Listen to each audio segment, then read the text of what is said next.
हुँ, हुँ। Astrology अगर हमें बता देती है, मान लीजिए अगर वो बता दे कि कल को आपका एक्सीडेंट होने वाला है, हुँ, हुँ। तो क्या हम बचा पाएँगे? क्योंकि जो होना है वो तो होगा। हाँ, ये भी बहुत अच्छा क्वेश्चन है आपने बिल्कुल सही पूछा। देखिए। क्या ऐसा पता किया जा सकता है क्यों शादियाँ जैसे लेट हो रही हैं? हुँ, तो हुँ। अब आजकल तो ये पैटर्न सा है कि शादियाँ हो ही लेट रही हैं। हुँ, हुँ। तो सभी की कुंडली में क्या ग्रहों की स्थितियाँ एक जैसी बैठी हुई हैं? होती है मान लीजिए बहुतों के पास कुंडली ही नहीं है हुँ, हुँ। और लोगों को पता ही नहीं होता है कि हुँ, हुँ। टाइमिंग क्या है। तो ये भृगु नंदी नाड़ी क्या उनके भविष्य को बता पाएगी? मैं आपके दिमाग की दाद देता हूँ, हुँ। क्योंकि ये लोगों को ज़रूरत है। एक सवाल में एक और हुँ, है हमारे पास कि हुँ, आजकल रिश्तों और विवाह में बहुत समस्याएँ देखने को मिल रही हुँ। हैं, राइट? ऐसे में ज्योतिष में ऐसे कौन-से संकेत होते हैं जो ये बताते हैं कि विवाह सफल रहेगा या नहीं रहेगा? भृगु नंदी नाड़ी इसमें बिल्कुल सरलता से इसके जवाब देती है, बिल्कुल धड़ाधड़ जवाब जी, देती है, जी। मिनटों में, सेकंडों में। मैं इसका एक लाइव उदाहरण देता हूँ, मेरे साथ ही घटित है। तो मैं जैसे कि घर पे मैंने देखा मेरी कुंडली के अंदर चंद्र केतु का योग एक्टिव हो रखा था, ठीक है? तो घरवाली ने बोला मेरे को, यार आज चंद्र केतु का योग एक्टिव है, तो कुछ ऐसा हो सकता है। हुँ, हुँ, अगर हुँ। किसी को पेट की बीमारी है तो उसका कौन-सा ग्रह खराब है और उसे किस नाम के अक्षर के डॉक्टर के पास जाना अरे चाहिए? बिल्कुल, बिल्कुल नॉर्मल सा सवाल है ये। हुँ। नंबर 1 पहले तो मैं एस्ट्रोलॉजिकल इससे बताता हूँ जो जी। भृगु नंदी नाड़ी की। कि मान लीजिए जैसे कि आपकी आँख में काँटा लगा था हुँ, और डॉक्टर बोल रहा है कि ऑपरेशन कराना चाहिए या किसी के साथ ऐसी कंडीशन हो, हुँ, हुँ, तो अब प्रति व्यक्ति को तो ये आभास नहीं होता है। हुँ, हुँ। अ, उसे तो डिसीज़न लेना ही पड़ेगा ना, वो तो भागेगा ही ऑपरेशन कराने के लिए। देखिए, इसमें जो है ना ये नहीं कि डॉक्टर ने बोल दिया ऑपरेशन कराना ही पड़ेगा, उन्होंने बोला ऑपरेशन हो सकता है। देखिए ऐसा कहते हैं कि अगर बच्चा 25 साल से बड़ा है, हुँ, हुँ। तो मांगल दोष ज़्यादा प्रभावशाली नहीं होता है। क्या ऐसा होता है? ये मैं क्या कहूँ? मंगल दोष हमारे ऋषि-मुनियों ने लिखा हो तो कुछ सोच के लिखा होगा। तो ये एक पारंपरिक जो रेमेडी है इसको आप यूज़ करके देखिए। हुँ। आपको ज़्यादा नहीं कि हफ्ता भी नहीं लगेगा, आपको रिज़ल्ट आने शुरू हो जाएँगे। स्वागत है आपका एसटीएस में और मैं हूँ आपके साथ श्रेया गुप्ता। हमेशा की तरह आज का भी ये पॉडकास्ट लेकर जो बहुत ही इंटरेस्टिंग है क्यों? क्योंकि ये बहुत ही सिंपल तरीके से आपको ये समझाने वाला है कि एस्ट्रोलॉजी के कई सारे पार्ट्स होते हैं और उसी में से एक होता है भृगु नंदी नाड़ी। ये बीएनएन क्या है और कैसे ये आपकी लाइफ में चेंज ला सकता है? बहुत ईज़िली आप समझ सकते हैं कि आपकी लाइफ आपके ग्रहों के कारण जो ऊपर-नीचे होती रहती है, जो भी स्थितियाँ बदलाव लेकर आते हैं ग्रहों के कारण आपके जीवन में, उन्हें आप खुद भी समझ सकते हैं। थोड़ा-थोड़ा आज के हमारे एक्सपर्ट ने भी समझाया और थोड़ा अगर आप और सीखेंगे, तो और भी जान जाएँगे और उसी की वजह से आपकी लाइफ़ में जो प्रॉब्लम्स आ रही हैं, उन्हें आप थोड़ा-सा कम कर सकेंगे। देखिए, जो होना है वो तो होकर रहेगा, ये हम हमेशा से कहते आए हैं, लेकिन उससे बचाव कैसे किया जाए, सही रास्ता चुनाव करके सही डायरेक्शन में कैसे बढ़ा जाए, आज आपको जानने को मिलेगा क्योंकि आज हमारे साथ एक बहुत ही जाने-माने एस्ट्रोलॉजर एक कहूँ भृगु-नंदी नाड़ी के एक्सपर्ट प्रवीण जी हमारे साथ जुड़े हुए हैं। प्रवीण सैनी जी का हम स्वागत करेंगे और जल्दी से आज का ये पॉडकास्ट शुरू करेंगे।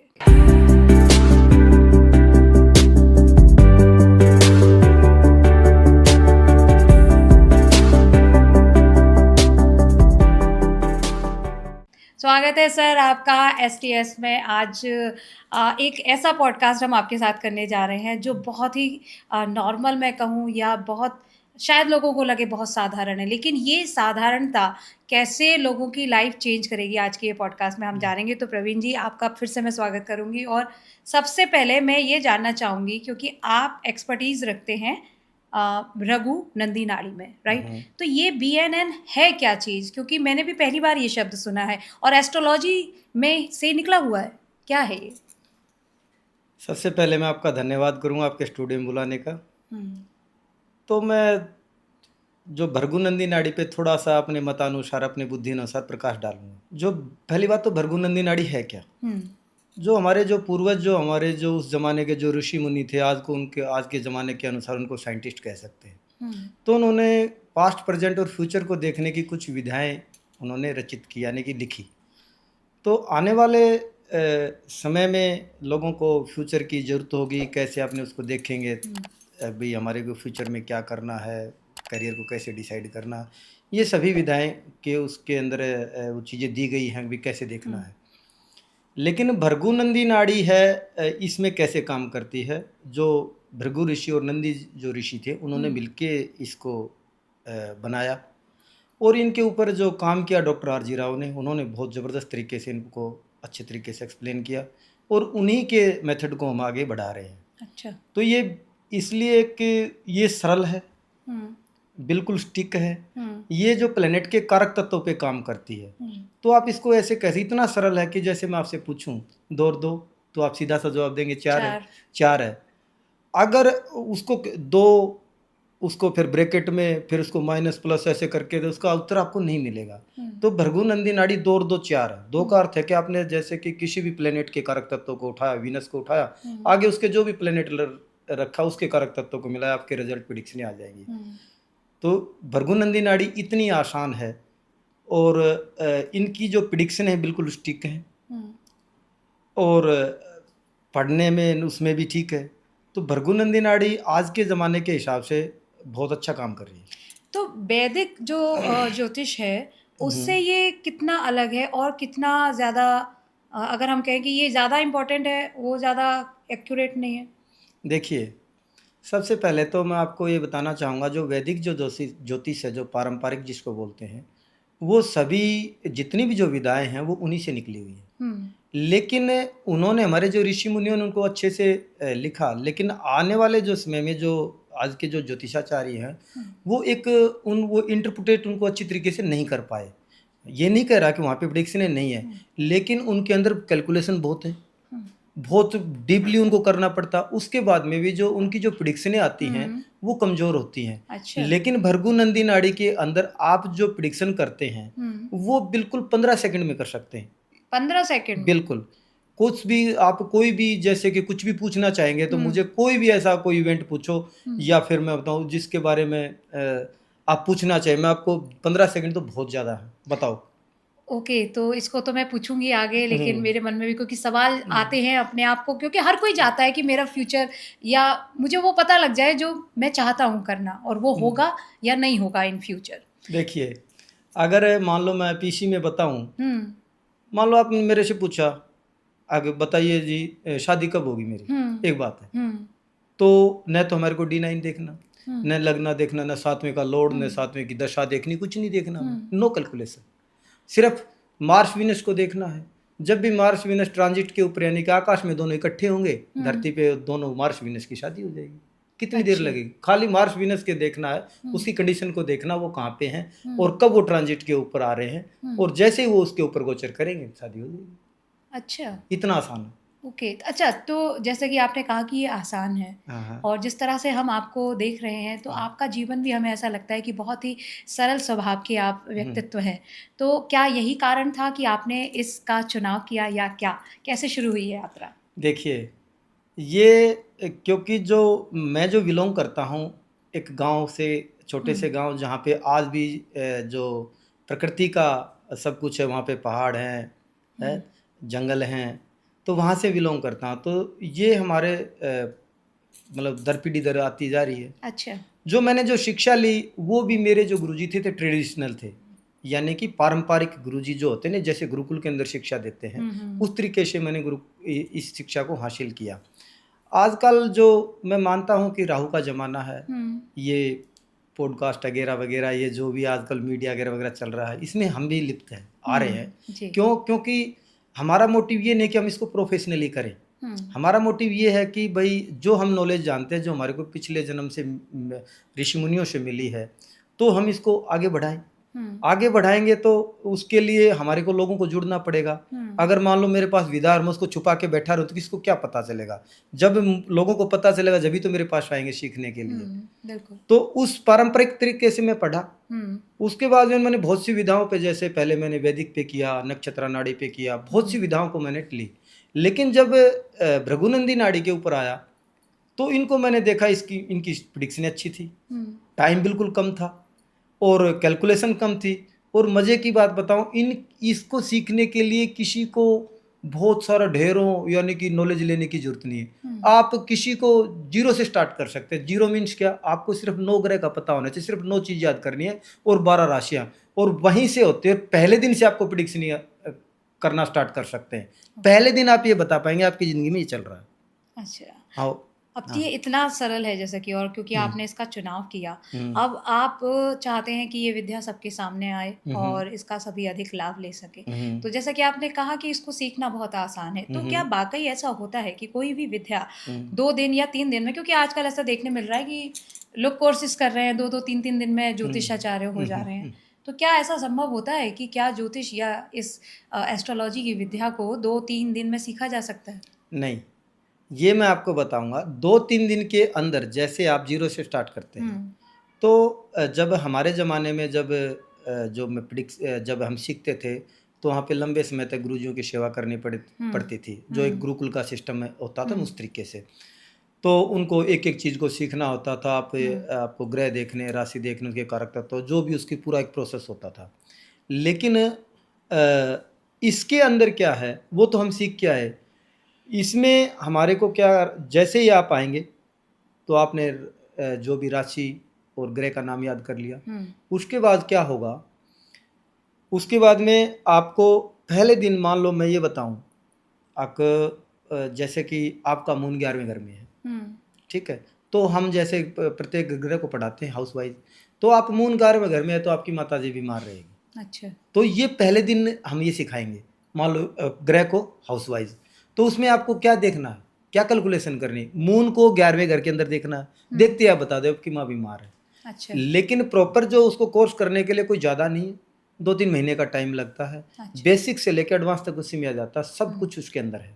अच्छा, ये जो कुंडली देखते हैं उसी को देखकर ही पता लगती है ना ग्रहों की स्थिति कहाँ है, हाँ, भृगु बिल्कुल, नदी बिल्कुल। नाड़ी में हाँ भी, जी, हाँ जी, हाँ है जी। ना? तो कुंडली जो होती है वो बेसिक होती है। मान लीजिए बहुतों के पास कुंडली ही नहीं है हुँ, हुँ। और लोगों को पता ही नहीं होता है कि टाइमिंग क्या है। मैं अपनी मदर को देखती हूँ या उससे पहले मैं जो जनरेशन थी या अभी भी है बहुत से ऐसे लोग जिनको ये नहीं पता होता कि उनका समय क्या है जन्म का, या उनकी कुंडली नहीं होती है। तो ये भृगु नदी नाड़ी क्या उनके भविष्य को बता पाएगी? बिल्कुल, आपने बहुत अच्छा क्वेश्चन पूछा है। हाँ। मैं आपके दिमाग की दाद देता हूँ, क्योंकि ये लोगों को ज़रूरत है। जी। इसका कारण है, देखिए, नंबर एक बात तो भृगु नंदी नाड़ी की जो रचना इसीलिए हुई थी, जैसे हम नक्षत्र नाड़ी करते हैं तो उसके अंदर 24 सेकंड के अंदर एक नाड़ी बदल जाती है, तो बिल्कुल एक्यूरेट टाइम चाहिए, ठीक है? नहीं तो प्रिडिक्शन ही बदल जाएगी। बिल्कुल। और अगर वैदिक की बात करें तो उसके अंदर भी 2.25 घंटे का टाइम है, क्योंकि फिर लगना बदल जाएगा, लगना बदलेगा तो प्रिडिक्शन ही चेंज हो जाएंगी। लेकिन भृगु नंदी नाड़ी के अंदर ऐसा है, आपके दिन का कोई टाइम की जरूरत नहीं, कोई टाइम उठा लो आप, अच्छा। प्रिडिक्शनें सेम आएंगी। अच्छा। अच्छा, हाँ, और दूसरा, जैसे कि आपके पास में डेट ऑफ बर्थ है लेकिन हाँ। टाइम नहीं है, हाँ। आप मुझे किसी का भी डेट ऑफ बर्थ और दे दो, टाइम मत दो, मैं आपको वो सारी प्रिडिक्शन आपको करके दिखा दूंगा। अच्छा। हाँ, क्योंकि मान लो वीनस केतु है हुँ। या वीनस राहु है, जो भी है, तो जहाँ पे जो बैठा है, हमें हाउस तो देखना ही नहीं, हम सिर्फ प्लेनेट को देखना, वो वहीं पे रहेगा, अनुमानित वो 2-4-5 दिन में बदलने वाला नहीं है, तो वो प्रिडिक्शनें सही आएंगी। दूसरी, आपने सवाल पूछा जिनके पास में नहीं है, मान लो आपके पास में डेट ऑफ बर्थ और टाइम नहीं है, आपकी कुंडली नहीं है, आपके बेटे की तो होगी, अच्छा। बेटे की बेटी की तो होगी, अच्छा। उससे भृगु नंदी नाड़ी आपके बेटे की कुंडली से आपके सभी रिश्तेदारों को देख सकती है। उदाहरण के तौर पे मैं बताना चाहूँ, जैसे मान लो आप माँ हैं, तो यानी कि उनका जो चंद्रमा जहाँ पे पैलेस्ड है उसके साथ में मान लो आगे केतु खड़ा है, तो उनके जन्म के बाद में उनकी माँ की सर्जरियाँ होंगी, अच्छा। उनके जीवन में दिक्कतें आएंगी। अच्छा। अगर मान लो ये देखो, कुंडली किसकी, बेटे की, बेटे की। तो प्रिडिक्शन किसकी कर रहा हूँ, माँ की। माँ की। दूसरा, अगर मान लो चंद्रमा के आगे वीनस है, तो उसके पैदा होते ही माँ को पैसा मिलेगा, यानी कि माँ का जो को पैसा आएगा, लग्जरियस आएगी, कंफर्ट आएगा, उसके बाद में उनके चेहरे पे एक अट्रैक्शन होगा, वो यानी कि सुंदर स्मार्ट होंगी और काफ़ी लग्जरियस होंगे, जैसे आजकल दिखते हैं ना जो। अगर और भी अगर तरीके से देखना चाहूँ, अगर जुपिटर, जो चंद्रमा के आगे जुपिटर खड़ा है, तो नॉलेजेबल है, रिस्पेक्टेड है, तो किसी भी तरीके से इस तरीके से अगर हम पिता के बारे में जानना चाहें तो सन को देखेंगे, अगर भाई के बारे में जानना चाहें तो मार्स को देख लेंगे, तो उसके एक नहीं, हम उनके सभी रिश्तेदारों को देख सकते हैं इससे।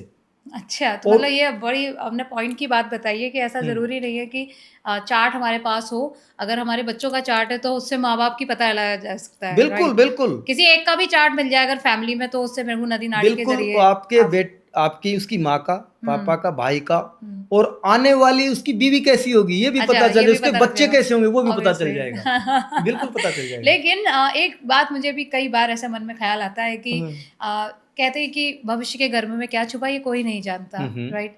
और किसी को खोजना भी नहीं चाहिए। फिर एस्ट्रोलॉजी का असली मकसद क्या है? क्यों हम अपना फ्यूचर जानने के लिए इतने बेताब रहते हैं? और एस्ट्रोलॉजी अगर हमें बता देती है, मान लीजिए अगर वो बता दे कि कल को आपका एक्सीडेंट होने वाला है, तो क्या हम बचा पाएंगे? क्योंकि जो होना है वो तो होगा। हाँ, ये भी अच्छा है। ये भी बहुत अच्छा क्वेश्चन है, आपने बिल्कुल सही पूछा। देखिए, फ्यूचर जानने की क्षमता जो सर्वज्ञ हैं, त्रिकालज्ञ हैं, हम्म भगवान श्री हरि विष्णु वही जान सकते हैं। हम्म लेकिन जैसे कि मैं आपको उदाहरण के तौर पे समझाना चाहूँ, अगर मान लो साइंटिस्ट है, आपको अलर्ट करता है, अभी कल 24 घंटे के अंदर तूफान आ सकता है, तो आप तूफान को तो नहीं रोक सकते, राइट। लेकिन आप उसके कुछ उसमें अपना प्रोटेक्शन कर सकते हैं। आप बेसमेंट में चले जाएं, या फिर उस समय के ऊपर उस घर से बाहर ना निकले, या छाता कुछ न कुछ लेके निकलें।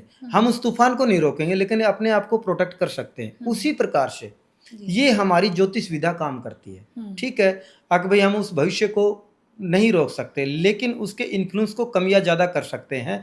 किसके जरिए? अपने कर्म के माध्यम से। आपने कर्म किया, आपको जब तूफान का अलर्ट हो गया तो आप लंबी यात्रा पे नहीं लेके आप घर पे रह गए। ठीक है, जब तूफान आया तो तूफान में फंसे नहीं, राइट आपका टाइम भी बच गया, राइट। और आपकी डिप्रेशन भी नहीं आया, आपको तूफान से बच के निकल गए। यानी कि हमारे को वो कर्माज करने हैं। अगर आपको ये लग रहा है, जैसे इसका दूसरा उदाहरण देना चाहूँ मैं आपको, मान लो आप की मन में ये चल रहा है कि आपका बेटा वो डॉक्टर बन जाए, ठीक है, और आप हमारे जैसे प्रबुद्ध ज्योतिषाचार्य के पास में गए, तो वो आपको गाइड करेगा। अब देखिए जी, देखो आपके मन में है कि डॉक्टर बन जाए, ये आपकी आपकी महत्वाकांक्षा है, लेकिन इसकी कुंडली इसको आईटी इंजीनियर बनाना चाहती है। तो इसलिए वो उसके अंदर उसको लाभ प्रदान करेगा, अच्छी गाइडलाइन देगा, उसको घूम के आना पड़े उससे पहले ही उसको बता देगा भाई ठीक है आपके लिए ये अच्छा है, और उसको स्मूथली उसको पार कर जाएगा और उसके अंदर ऊंचाइयां छुएगा। अगर मान लो आप वो अपने उस पर इच्छा थोप दे, तो डॉक्टरी लाइन में चला तो जाएगा, लेकिन जितनी उनको कामयाबी मिलनी चाहिए वो कभी नहीं मिल पाएगी। लेकिन अक्सर ऐसा होता है कि लोग सोचते हैं बच्चे पैदा होते हैं उसी के साथ में उनके ख्याल में या उससे पहले ही प्रेडिक्ट करते हैं कि भाई यार डिसाइड कर देते हैं कि भाई हमारा बच्चा डॉक्टर ही बनेगा, इंजीनियर ही बनेगा। ये रॉन्ग पैटर्न है। और पैटर्न अगर हम अपनी कुंडली का देखें तो ये क्लियर किया जा सकता है कि बिल्कुल एग्जैक्टली ये किस फील्ड में आगे बढ़ेगा। हाँ बिल्कुल, देखिए हमारा क्या, देखो हम किसी का भविष्य बदल नहीं सकते, आप ऐसा सभी कह रहे हैं क्योंकि कर्म की महत्वता है, लेकिन हम उसको सजेस्ट कर सकते हैं, एक अच्छी गाइडलाइन दे सकते हैं। मान लो आपको उदाहरण के तौर पे समझाना चाहूँ, आप रास्ते पे जा रहे हैं, मैं आगे से आ रहा हूँ, तो आपने पूछा जी ये रास्ता कैसा है, तो मैं बोला रुक जा भाई, आगे जाम लगा है या खड्डा है, आप गिर जाओगे, ठीक है, तो मैंने आपको सजेस्ट कर दिया। अगर आप बेवजह बगैर उसके पूछे जा रहे तो आप खड्डे में गिर सकते हैं, जाम में फंस सकते हैं, लेकिन आपने गाइडलाइन ली, तो वो ज्योतिषाचार्य वो गाइडलाइन का काम करता, आपको ये सजेस्ट करता कि भाई यहाँ पे ऐसी घटनाएं अच्छी या बुरी हो सकती हैं, तो आप इनसे बच के निकलिए। और कुछ उसके अंदर जो कर्माज वो बताएंगे, जैसे कि भाई आपको मेडिकल लेना है तो मेडिकल की पढ़ाई पढ़नी है, या आपकी लाइफस्टाइल चेंज करनी है, वो करवाए, उसको मानेंगे तो आपको उस पर्टिकुलर टाइम के उन चीज़ों से बच जाएंगे, या उनका इम्पैक्ट आपको कम मिलेगा। तो इतनी मदद आपको जरूर करेगा। तो ये वाकई जो हमारा यूथ है उसको ये बात समझने की बहुत सख्त ज़रूरत है, क्योंकि एस्ट्रोलॉजी को लेकर उन लोगों के मन में थोड़ा सा भ्रम बना रहता है और उनको ये लगता है कि क्यों ही इसकी ज़रूरत है और क्या ही एस्ट्रोलॉजी कर लेगी, जब हमें ये निश्चित है कि आप एक तरफ कहते हो कि जो होना है वो होकर रहेगा, रोक नहीं सकते, फिर एस्ट्रोलॉजी से जानकर हम कैसे रोक सकते हैं ना। तो ये बात है कि हम उसको सेफली आगे बढ़ सकते हैं, बिल्कुल, और बिल्कुल। गलत रास्ता ना अपनाकर अगर सही डायरेक्शन पहले से ही मिल जाए तो क्यों ना फिर उसी रास्ते पर चला जाए। आज मैं एक लाइव उदाहरण देना चाहूँगा जी। ये 1 साल पहले की घटना है। तो कैसे आदमी इनको कैसे कर सकता है, डाइवर्ट कैसे करता है। तो हमारे जो ज्योतिष के अंदर 3 होते हैं, यूटिलाइजेशन, डाइवर्शन एंड एक्टिवेशन। तो ये 3 टेक्निक होती हैं। यूटिलाइजेशन वो है जिसमें आप ग्रह का यूज करते हैं। अच्छा। एक्टिवेशन वो हो कि जब आपका कोई अच्छा ग्रह चुपचाप बैठा है, आपको वो मान लो आपको पैसा देने वाला है और आप उन्हें चुपचाप बैठा रखा है, हम्म, तो उसको एक्टिव कर दोगे तो पैसा देना शुरू कर दे, उसका काम ही पैसा देना है। तो ऐसा किया जा सकता हाँ है? बिल्कुल, ओके। एक्टिवेशन है वो। हाँ। और तीसरा है डाइवर्शन, यानी कि कोई ग्रह आपको देने आ रहा है, कुछ बुरा देने आ रहा है मान लो, तो उसको आप अच्छे में कन्वर्ट कर सकते हैं, या उन चीज़ों को उसका फिर उसके, जैसे गाड़ी आपको आपके ऊपर आ रही है, आपको एक्सीडेंट कर रही है मान लो, तो आप उसका डाइवर्शन चेंज कर दें तो गाड़ी मुड़ के आपके सारे नज़दीक से निकल जाएगी मान लो, ऐसे, ठीक है।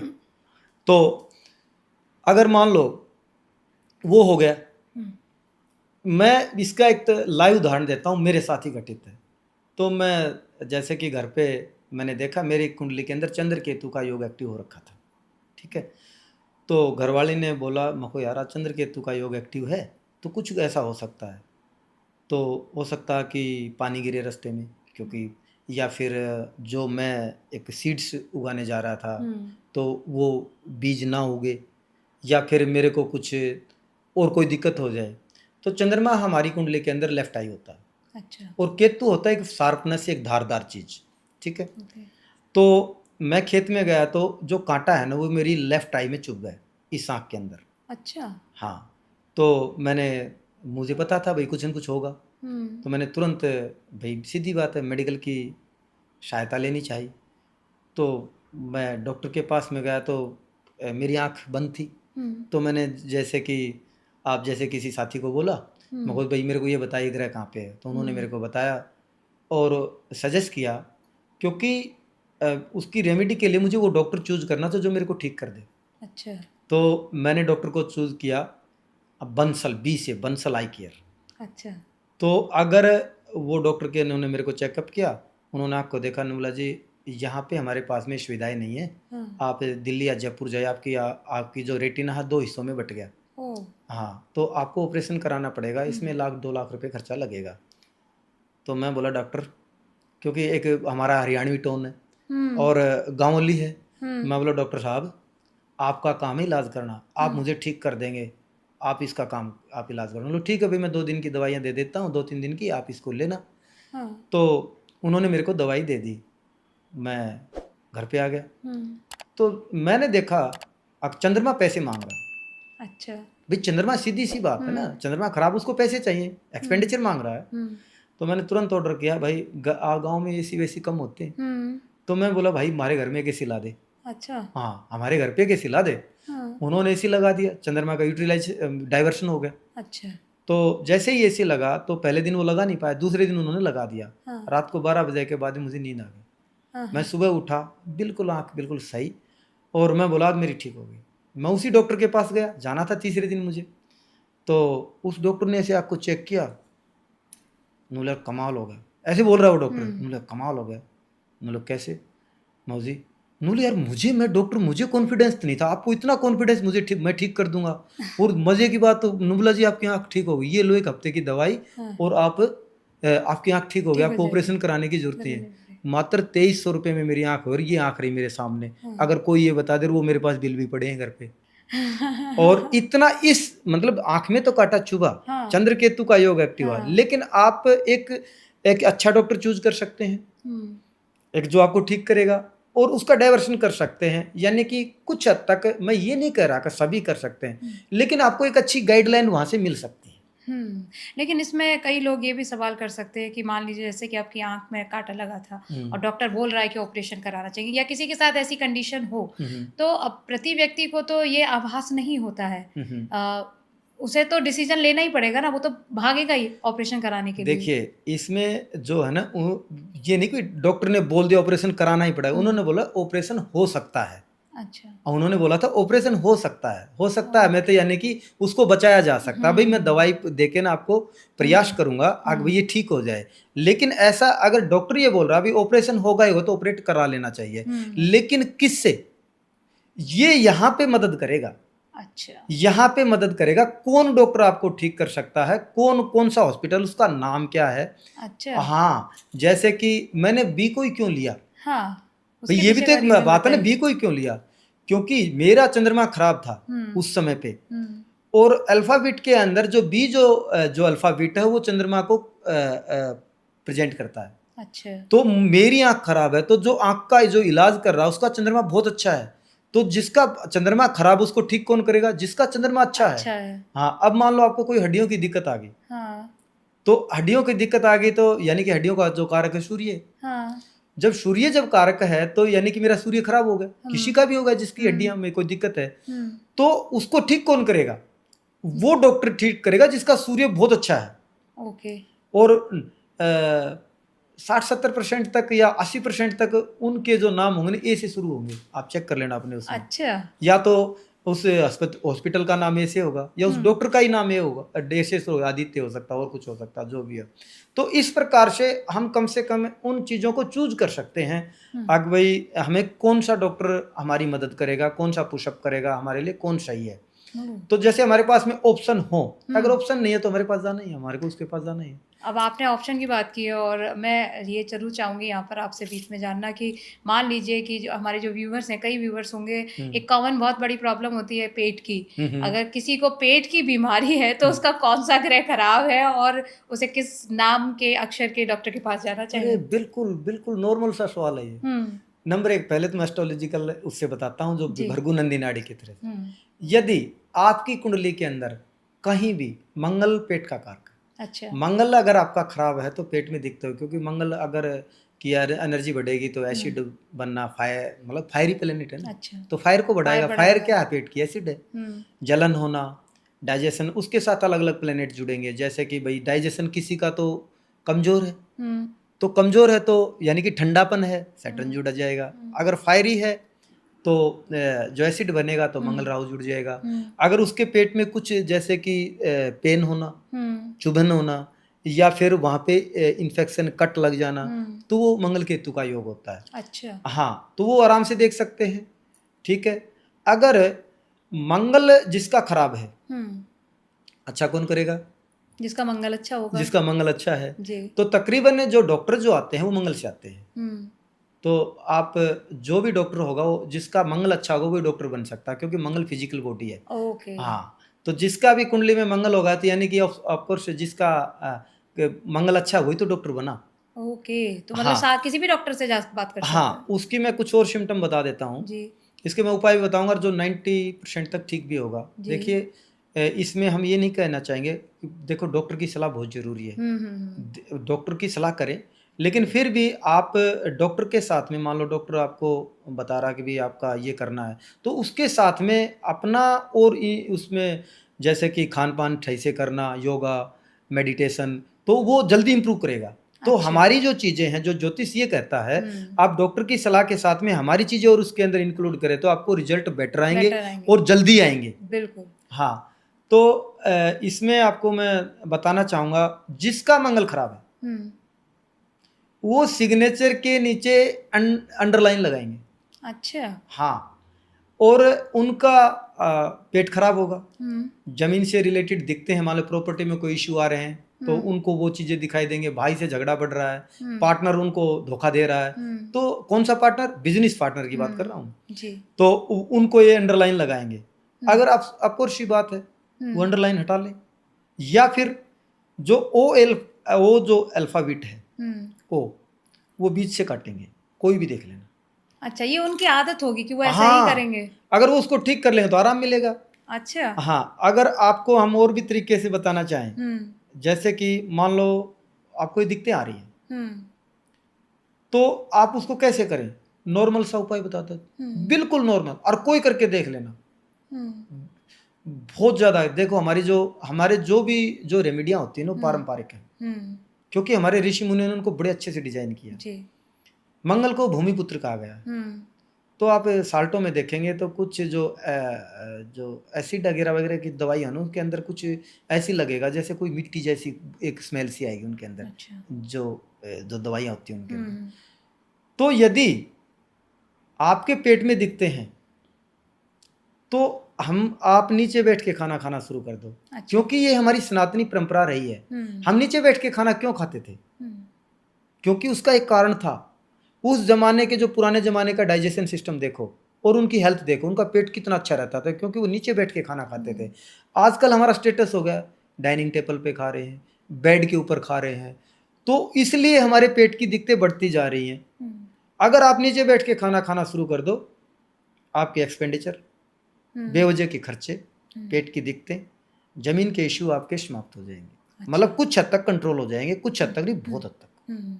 मतलब बेसिकली आपको वो कहते हैं ना डाउन टू अर्थ रहना, जो एक भाव है वो आपके मन में हो, और जो कल्चर हमारा पहले से चला आ रहा है, हम्म, पहले हम भी देखते थे, हमारे जो बाबा वगैरह थे वो सभी हम्म, धरती पर, इनफैक्ट जो हाँ माँ भोजन बना रही होती थी, हम्म, दादी बना रही होती थी, वहीं पास में ही जमीन पर बैठकर, पटली पर बैठकर खाया करते थे। बिल्कुल। बट अभी क्योंकि कल्चर ही नहीं है वो, तो फिर कोई कैसे फॉलो करे?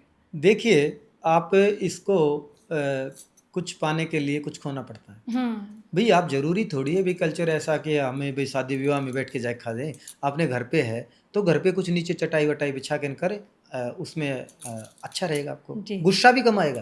ओके। अच्छा, एक सवाल में एक और हम्म, है हमारे पास कि हम्म, आजकल रिश्तों और विवाह में बहुत समस्याएं देखने को मिल रही हम्म। हैं, राइट? ऐसे में ज्योतिष में ऐसे कौन से संकेत होते हैं जो ये बताते हैं कि विवाह सफल रहेगा या नहीं रहेगा? जो हमारी BNN आपकी एक्सपर्टीज है वो कैसे बताती है? देखिए, भृगु नंदी नाड़ी इसमें बिल्कुल सरलता से इसके जवाब देती है, बिल्कुल धड़ाधड़ जवाब देती जी, है, मिनटों में, सेकंडों में। कैसे? जैसे मान लो शादी, हम्म, शादी ऑफ कोर्स क्या है, दो अपोजिट जो मेल फीमेल हैं उनका मिलन है। हम्म, तो हमारी कुंडली के अंदर, भृगु नंदी नाड़ी के अंदर, न तो हमें को सातवां देखना है, हम्म, न हमारे को दशाएं देखनी है, ना वीनस मतलब उनके जो है उनका D9 कुछ भी नहीं देखना हमारे को। हमारे को क्या देखना है, ओनली वीनस और मार्स। हम्म, अगर मार्स और वीनस है तो आपकी शादी है। अगर मार्स और वीनस मिल रहे हैं, उसके आगे कौन सा प्लेनेट खड़ा है? मान लो वीनस के आगे केतु खड़ा है, हम्म, भाई मार्स है पति, वीनस है पत्नी। तो अच्छा, अगर वो दोनों का मिलन हुआ, और मिलन होते यानी कि शादी हो गई, और शादी होने के बाद में आगे केतु खड़ा है, क्या होगा? केतु है प्रॉब्लम्स आएंगी। सेपरेशन डिटैचमेंट का कारक है। हाँ, तो वो उस रिश्ते को ये मन में आ जाएगी, यार मैंने गलती कर दी, हाँ, ये रिश्ता अच्छा नहीं है, अच्छा, मैंने गलती कर दी। तो इसमें आपको क्या देखा, वीनस के आगे केतु देख लिया। हाँ, अगर वीनस के आगे केतु है तो जो लड़की है, फीमेल है, वो चाहेगी अक मेरा इससे अलगाव हो जाए, मैं नहीं चाहती। अच्छा, अगर मार्स के आगे केतु खड़े तो लड़का चाहेगा। हाँ, इसमें थोड़ी सी देखिए, सभी तो सूत्राज यहाँ पे हम इतना टाइम नहीं मेरे पास में जो आपको बता पाऊँ, लेकिन इसके अंदर दोनों कुंडलियों का अध्ययन करना चाहिए। अच्छा, हाँ, क्योंकि रिश्ता एक तो से तो दोनों, पता नहीं हाँ चलेगा एक ना। के इसलिए पता नहीं चलेगा क्योंकि लड़की तो चाहती है, लड़का नहीं चाहता, लड़का चाहता पर लड़की नहीं चाहती, तो वो कुंडलियां डिसाइड करती हैं। हाँ, सेपरेशन के और भी तरीके हो सकते हैं, जैसे कि आपने देखा वीनस केतु और आपने नहीं कहा, लेकिन सेपरेशन तो सेपरेशन है। अगर मान लो बाय द वे वो योग एक्टिव हुआ, आपने देखो हो मेरा यार कहीं डिवोर्स तो नहीं हो जाएगा, लेकिन नहीं, उस समय पे हो सकता है कि उसकी कुंडली में जो आपके जो स्पाउस है उसकी कुंडली के अंदर वो योग नहीं है, तो क्या होगा, सेपरेशन तो होगा, लेकिन कैसे होगा, वो कुछ दिन के लिए बाहर चला जाए, घूमने चले जाएं, अच्छा, ट्रांसफर हो जाए, वो बीमार हो जाए, यानी कि आप दोनों का मिलन ना हो, आपके स्पाउस का और उसका, तो हो गया ना सेपरेशन। आप रूठ के मई के चले जाएं और उसके बाद में आ जाएं, तो वो योग टलते आप आ जाएंगे। अच्छा, तो ये भी ऐसा होता है। अच्छा, जैसे कुंडली मिलाई जाती है शादी से पहले, और कई कुंडलियों के अनुसार ये भी देख, क्या ऐसा पता किया जा सकता है क्यों शादियां जैसे लेट हो रही हैं? तो अब आजकल तो ये पैटर्न सा है कि शादियां हो ही लेट रही हैं, तो सभी की कुंडली में क्या ग्रहों की स्थितियां एक जैसी बैठी हुई हैं? ये देखिए, मतलब समय के साथ या युग के अनुसार बदलता है ग्रहों हाँ का? हाँ, इसमें एक वो है, मैं देश काल और परिस्थिति बोलते हैं इसको। हाँ, एक समय पे ये था, आज से कुछ दिन पहले आप रिवाइंड आओ 40-50 साल पहले, जी, तो वहाँ पे जो अधिकतम जो आयु होती थी, जो शादी के लिए, वो 18-19 साल, बल्कि उससे पहले तो जो बाल विवाह जो प्रथा थी, 5-7-10 साल की लड़कियों की शादी अरेंज कर देते थे और कर देते थे, जी, ठीक है। उसके बाद में है 18-19 साल, हम्म, तो वो वहाँ पे ग्रह कोई भी हो, लेकिन देश काल परिस्थिति यही है। अब मान लो अनुमानित 24 साल के बाद में तो सभी की हो रही, 20-22 साल के बाद तो पहले तो कोई देखता ही नहीं है, बिल्कुल, लेकिन ये देश काल परिस्थिति है, तकरीबन लेट से होने लगी। लेकिन हम कुंडली के अंदर इसको कैसे देखें? अगर सबसे पहले हमारे को प्रोमी चेक करना है तो भृगु नंदी नाड़ी के जो अपने जो मेथड है, रूल्स हैं, उससे हमारे को पता चल जाएगा। लेकिन जिस भी, मान लो आप मेल का चार्ट देख रहे हैं, हम्म, तो मेल के चार्ट के अंदर वीनस के साथ सैटर्न जुड़ जाएगा, किसके हिसाब से, भृगु नंदी नाड़ी के रूल के हिसाब से, तो वो शादी लेट होगी। अगर फीमेल की कुंडली के अंदर, मार्स के साथ में सैटर्न जुड़ जाएगा तो वो शादी लेट होगी। अच्छा, हाँ, और बिल्कुल 1 सेकंड में आपको क्या देखना भाई, आपने देखना मार्स सैटर्न, देखते ही आपको पता है शादी लेट होगी। ओके। इतना आसान है एक। जो कहते हैं कुंडली में जो मांगलिक होती हैं कुंडलियाँ, हम्म। तो वो किस तरह से फिर हम डिफाइन करेंगे? ऐसा कहते हैं कि अगर बच्चा 25 साल से बड़ा है तो मांगल दोष ज़्यादा प्रभावशाली नहीं होता है, क्या ऐसा होता है? ये मैं क्या कहूँ, मंगल दोष हमारे ऋषि मुनियों ने लिखा हो तो कुछ सोच के लिखा होगा, हाँ, लेकिन जो आजकल जो यहाँ पे जो लोग इंटरप्रेट कर रहे हैं उसका तरीका थोड़ा सा मुझे अजीब लग रहा है। हाँ, आप, मैं इसको उदाहरण के तौर पे चाहूँ तो कुछ तो वैसे बोलेंगे, मांगलिक जो दोष है मान लो, तो उसमें बोल रहे हैं भाई लड़की मंगली के लिए मंगली चाहिए, ठीक है, तो उसका क्या कह रहे हैं, अब भाई अब मंगल जब खराब होगा तो गुस्सा है, इगोस्टिक है, डोमिनेटेड है, जो भी है, और उसी के साथ में वैसी ही लड़की और ढूंढ ले जो इगोस्टिक है, डोमिनेटेड है, तो क्या क्या होगा, यानी कि दो चिंगारियां, दो एक आपस में साथ, टकराएंगे, चिंगारियां निकलेंगी। हाँ, बल्कि सही मेथड तो ये है, अगर हाँ, आप इगोस्टिक हैं, हाँ, अग्रेसिव हैं, डोमिनेटेड हैं, तो आपको बिल्कुल शांत, विनम्र और सहनशील चाहिए। वो आपका स्पाउस वो चाहिए ना जो आपकी बातों को सुन ले, समझे, ये है ना। लेकिन कर रहे हैं लोग इससे उल्टा, उल्टा कर रहे हैं ना, दोनों को एक जैसे ढूंढ रहे हैं, दोनों गुस्सेल ढूंढ रहे हैं, तो भाई लड़के ही मर जाएंगे वो तो। लेकिन ये एक गलत पैटर्न है। लेकिन फिर भी मैं भृगु नंदी नाड़ी से इसका आपका जो ज्ञानवर्धन करना चाहूंगा थोड़ा सा। आप मांगलिक 1 4 7 8 12 के अंदर जब मंगल की प्लेसमेंट है तो उसको मांगलिक दोष कहते हैं। लेकिन हमारे को ऐसी हमारी इसमें 1 नंबर में अगर जुपिटर से जुड़ा होगा तो मंगल बहुत अच्छा है, रिस्पेक्टेड होगा और बहुत अच्छा आपका स्पाउस होगा। अच्छा। मतलब एक फीमेल की कुंडली में मेल की बात कर रहा हूँ। लेकिन अगर हम इनको मंगल के इस प्लेसमेंट को ना देखते हुए मंगल की वो प्लेसमेंट देखें, वो उसके साथ कौन ग्रह जुड़ा है मान लो और कौन नहीं जुड़ा है, तो अगर मंगल की प्लेसमेंट अच्छी है, वो किसी भी हाउस में बैठा हो, उसकी शादी कर दो, बहुत अच्छी चलेगी। अगर मान लो किसी हाउस के अंदर मंगल मान लो 10 नंबर के अंदर उचका है, ठीक है, अगर वो मंगल राहु का काम मंगल राहु उसके साथ जुड़ गया, वो बहुत ज्यादा शॉर्ट टेम्पर्ड है, अग्रेसिव है, डोमिनेटेड है, तो कैसे चलेगा? वहां पे मंगल की उच्च की पोजीशन है। लेकिन अगर उसके साथ में कोई अच्छा प्लेनेट जुड़ रहा है तो सही हो जाएगा, या फिर मंगल राहु का वो काम कर ले तो भी ठीक हो जाएगा। मान लो आपने देखा भाई आपके मांगलिक दोष है, मंगल बहुत खराब है, ये नहीं करनी चाहिए। लेकिन अगर उसके आपको प्रोफेशन को देख लो, अगर वो IT इंजीनियर है या किसी भी इंजीनियर फील्ड से है, इंजीनियरिंग फील्ड से है, या वो फिर मंगल जो रेडियोलॉजिस्ट, अच्छा, अगर रेडियोलॉजिस्ट है तो उनकी शादी अच्छी चलेगी, चाहे मांगलिक दोष हो या ना हो। अच्छा, हाँ, ये आराम से मंगल की पोजीशन को देखिए, मंगल की पोजीशन को देखना हाँ, पड़ता है। बोले हर एक मांगलिक दोष एक जैसा नहीं नहीं सकता। होता, बिल्कुल नहीं होता। हर बार उसकी प्रत्येक कुंडली के अंदर उसकी जो प्रिडिक्शनें, उसके इंटरप्रिटेशनें अलग अलग होती है, अलग अलग होगी, तो इस बात को ध्यान में रखना बिल्कुल होता ध्यान है। में रखें। तो जब कुंडली मिलाते हैं तो नॉर्मली लोग गुड़ मिलाते हैं, तो वो मिलाकर शादी करनी चाहिए या भृगुनंदी नाड़ी के माध्यम से और डिटेल में जानकर ही शादी करनी चाहिए? बिल्कुल, देखो भृगुनंदी नाड़ी कैसे करती है। मान लो किसी भी कुंडली के अंदर, मान लो आप फीमेल की कुंडली है, उसके अंदर देखा उनके मार्स के आगे केतु खड़ा है या वीनस के आगे केतु खड़ा है, तो सेपरेशन का योग है, या मार्स वीनस के बीच में केतु है, ठीक है। तो आपको कुंडली मिलान करना है, तो कुंडली मिलान कैसे करेंगे? आप वो कुंडली देखिए जिसके अंदर मार्स वीनस इकट्ठे हों। अच्छा, सीधी सी बात है।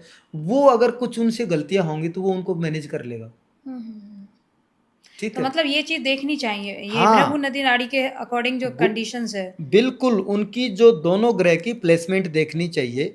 क्या उनके आगे कहीं बीच में कोई ऐसा कोई प्लेनेट नहीं है जो सेपरेशन करता है, डिटैचमेंट का कारक है या कन्फ्यूजन क्रिएट करता है, तो ऐसी उनके अंदर नहीं होनी चाहिए। अगर उन दोनों पत्रियों का मिलान है कि आपको, बल्कि पहले तो मैं यही बता दूं कि जो आपकी पत्री है ना उसके अंदर अभी किस टाइप का पति मिल सकता, वो उनमें चीजें होती हैं, जैसे मैंने अच्छा। थोड़ी देर पहले बताया था। अभी आप सब कुछ देखते हैं, इसका पति कैसा, वो भी देख सकते हैं। जी जी जी। तो ऐसी कुंडली चूज करिए जो उन रिश्तों को निभा सके। ओके।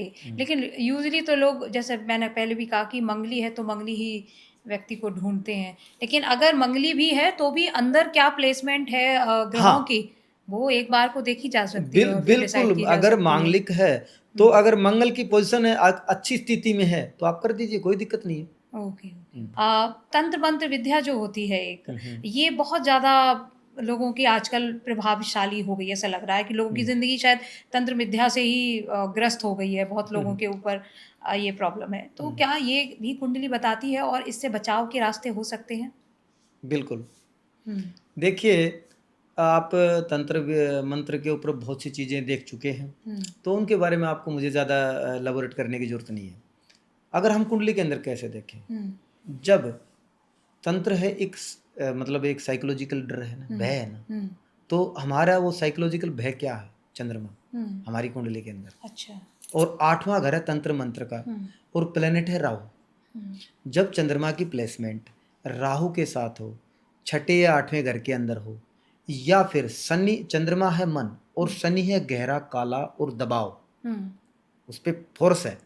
तो जब चंद्रमा के ऊपर से शनि गोचर करेगा, या जिसका चंद्रमा 8वें घर में है, चंद्रमा राहु से ग्रस्त है, तो उनके ऊपर वो संभावनाएं ज़्यादा होंगी, वो विश्वास करेंगे या तंत्र मंत्र का कार्य करेंगे, या फिर उन पे तंत्र हो भी सकता है। अच्छा। और कब होगा? जब चंद्रमा और शनि का मिलन होगा, या राहु चंद्रमा पे गोचर करेगा, जब होगा। अब ये तो होगा कुंडली का प्लेसमेंट है। इनसे भाई जैसे बचे कैसे? तो सबसे पहले तो चंद्रमा को मजबूत करना, मन को है। जैसे कि आपको डर लग रहा है, तो डर लग रहा है तो आपको क्या चाहिए? सीधी बात है, कॉन्फिडेंस चाहिए। तो कॉन्फिडेंस कहाँ से आएगा? जब आप चंद्रमा को मजबूत करें तो मन मतलब पावरफुल होगा।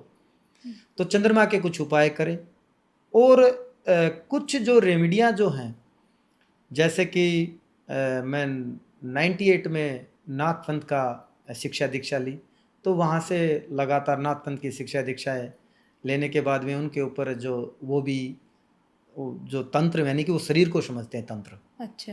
शरीर तंत्र यानी कि एक ऐसी मशीनरी के रूप में जो काम करती है। तो शरीर को, अपनी इंद्रियों को साधना, उनको तंत्र बोलते हैं।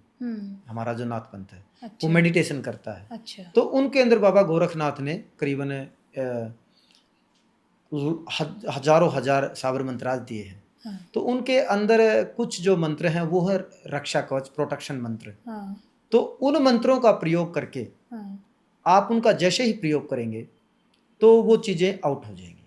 तो वो कभी अगले एपिसोड के अंदर उनको मैं पूरे तंत्र के ऊपर आपको बताऊंगा भाई, बिल्कुल आके ये तंत्र होता क्या है, कैसे काम करता है, इनके क्या सिम्टम होंगे, और इनके उपाय कैसे होंगे, इनको छुटकारा कैसे पाया जा सकता है। बिल्कुल। और इसके लिए मैं अपनी ऑडियंस को ज़रूर कहूँगी कि अगर आप इसको डिटेल में और समझना चाहते हैं तो हमें कमेंट बॉक्स में ज़रूर लिखिएगा, ताकि हम सर के साथ में डिटेल में इस टॉपिक पर एक नया पॉडकास्ट ला सकें। लेकिन फ़िलहाल अभी हमारा पॉडकास्ट लगभग वाइंडिंग की ओर है, तो लास्ट में एक चीज़ और पूछना चाहूँगी। मान लीजिए अगर किसी को BNN सीखना है और आपसे कनेक्ट करना चाहता है, तो क्या आसान तरीका है आपसे जुड़ने का? बिल्कुल, आप नंबर 1 तो जो हमारे जो फ़ोन नंबर हैं, हमारा जो जी। जो अष्टो प्रवीण सैनी करके यूट्यूब चैनल, वहाँ से या उससे कर सकते हैं। लेकिन भाई मेरे से क्या जुड़े, मुझसे ही क्यों जुड़े? क्यों नहीं, ये भी हाँ, ये भी तो एक सवाल है भाई, और बहुत है। देखिए, हमारा जो मेन जो मोटिव है वो है पारंपरिक, जो हमारी जो सनातनी परंपरा को आगे बढ़ाना। क्योंकि ये शिक्षा मैंने तो ईजाद की नहीं, ये जो है ये पीछे से लेके आए हम। तो हमारे जो 3 ऋण होते हैं, पितृ ऋण, ऋषि ऋण और देव ऋण। तो ये ऋषि ऋण का एक हिस्सा है, यानी कि जो हमने नॉलेज हासिल करी उसको हम आगे ट्रांसफर करें। लेकिन ट्रांसफर तो सभी कर रहे हैं, लेकिन शिक्षा का व्यापारीकरण कम होना चाहिए। यानी कि ऐसा नहीं कि मैं बहुत इंटेलिजेंट हूँ और मैं ये शिक्षा लेना भी चाहता हूँ, लेकिन मेरे पास में मेरी जेब जवाब देगी, मेरे पास में वो अफोर्ड नहीं कर पा रहा, क्योंकि रेट बहुत हाई हो गया आजकल, 20-25 हज़ार नॉर्मल हो गए। और शिक्षा लेना तो चाहते हैं, उन पर काम भी करना चाहते हैं, लेकिन उनके पास पैसे नहीं है। तो इसलिए जो हमारा जो प्लेटफॉर्म है, ये बिल्कुल सस्ती और सस्ती एजुकेशन मुहैया करवाता है, क्योंकि हमारा मोटिव है कि ये शिक्षा ज़्यादा से ज़्यादा लोगों के पास में पहुँचे और लोग उसका लाभ उठा सकें और औरों का भला कर सकें। मैं अकेला तो सबका भला कर नहीं सकता, वो सीखेंगे तो सभी का भला करेंगे। तो उनसे सीखें। हम इतना मिनिमम चार्जेज लेते हैं जिसका बिल्कुल एक नॉर्मल व्यक्ति भी उसको अफोर्ड कर सकता है। दूसरी बात है, हमारा जो शिक्षा देने का जो तरीका है वो पारंपरिक है, बिल्कुल नॉर्मल। आपको मेरे से बात करते रहो, अब आपने बात ही तो की है, मैंने कुछ पढ़ाया है, लेकिन कुछ सूत्राज आपको याद हो गए होंगे भाई, मान लो वीनस केतु, मार्स केतु, तो ये तरीका में बैठे बैठे बातें करते रहते हैं और जब आप उसे बाहर निकलते हैं तो यार मैंने ये कब सीख लिया, ये तरीका है। दूसरी बात है, हमारे पास में कोई एडवांस कोर्स नहीं है। यहाँ पे जीरो से आओ और बेसिक से लेके एडवांस तक यही एक है।